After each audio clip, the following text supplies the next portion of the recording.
Hello, my name is Kelsey Kerms, and with this screencast, I just wanted to briefly walk through my portfolio. So, on our main page, you can see I just wanted to personalize it a little bit, just kind of say who I am. So, on the front page, I included a picture of our two cats. Sophie is the gray cat, and Potter is our black cat. Love them very much. And then I also included a picture of me and my husband. This is Tim. So we're just going to walk through the portfolio a little bit and just show you what's in it. So the first tab, we have our projects tab. And this is just the main projects that we completed throughout the semester. So me and classmate Victor, we both worked on the evolution of andragogy versus pedagogy timeline. So as you can see, I included that and also the theorist avatar as well. If you click on both of these, you're able to view them.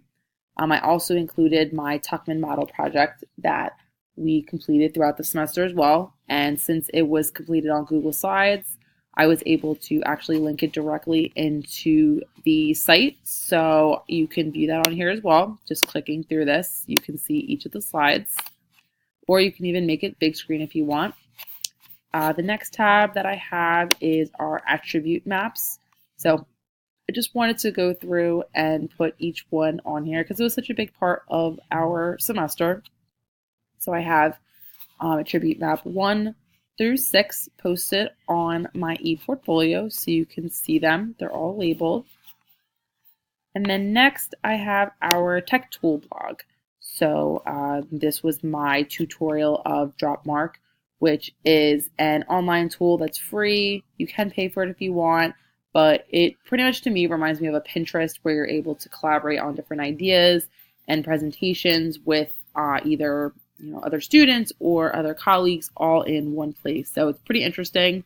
If you did want to view it, you can just click right on my video right here. And then finally, I have my contact page, and it has my phone number, my work number, my email, and my Twitter, and I just included another picture of myself. So this is my ePortfolio. Thank you.